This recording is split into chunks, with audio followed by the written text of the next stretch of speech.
নমস্কার বন্ধুরা, আমার চ্যানেলে আপনাদের স্বাগত। আজ বানিয়ে দেখাবো ডিম এবং সয়াবিন দিয়ে একটা রেসিপি। তো প্রথমে আমি সয়াবিনগুলোকে ভিজিয়ে রেখেছিলাম। তারপরে জল চিপে আমি একটা মিক্সিং জারের মধ্যে সয়াবিনটা নিয়েছি আর একটু আদার টুকরো দিয়ে আমি ভালো করে ওটাকে মিক্সিতে পেস্ট করে নিয়েছি। মিক্সিতে পেস্ট করার পর আমি একটা বাটির মধ্যে ঢেলে নিয়েছি। তার মধ্যে দিয়েছি 3টে ডিম আর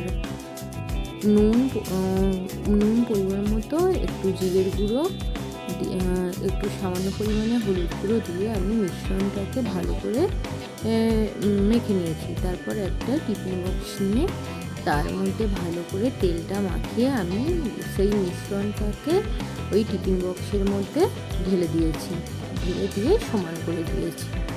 তারপরে আমি কড়াইয়ে জল গরম করে কড়াইয়ে ভাপে জল দিয়ে আমি সেটাকে ফুটতে দিয়ে সেটাকে হতে দিয়েছি এবং কিছুক্ষণ পর সেটাকে আমি নামিয়ে নিয়েছি এবং টিফিন বক্স থেকে তুলে এরকম পিসভাবে কেটে নিয়েছি। তারপরে গ্যাসের উপর কড়া বসিয়ে আমি ওই যে টুকরোগুলো কেটে রেখেছিলাম সেগুলোকে ভেজে নিয়েছি।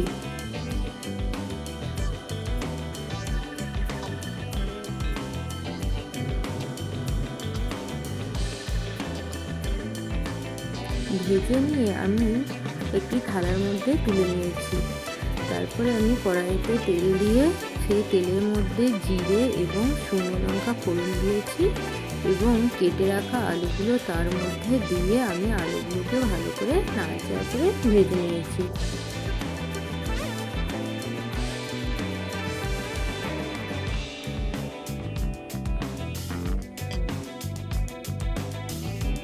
আলুগুলো একটু ভাজা ভাজা হয়ে আসলে আমি তার মধ্যে দিয়ে দিয়েছি পেঁয়াজ কুচি।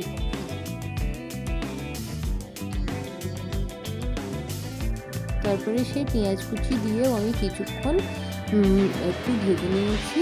তারপরে আমি দিয়েছি জিরে,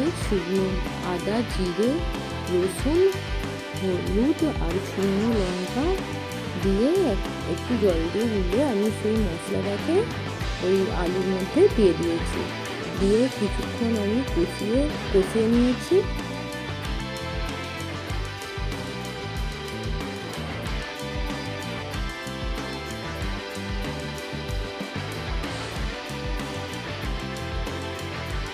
কিছুক্ষণ কষিয়ে নেওয়ার পর দিয়ে দিয়েছি টমেটো কুচি, দিয়েছি পরিমাণ মতো নুন, পরিমাণ মতো চিনি,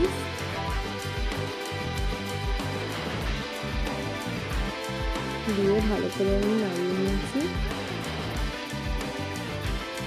আমি টক দই ফেটিয়ে দিয়েছিলাম, ওটা স্কিপ হয়ে গেছে। তো দিয়ে আমি ঝোলটাকে ফুটিয়ে নিয়েছি। তারপরে ভেজে রাখা ওই যে টুকরোগুলো ভেজে রেখেছিলাম সেগুলো আমি ঝোলের মধ্যে দিয়ে ভালো করে ফুটিয়ে নিয়েছি। তৈরি হয়ে গেল একটা নতুন রেসিপি। আপনারা বানিয়ে দেখবেন। ধন্যবাদ সবাইকে।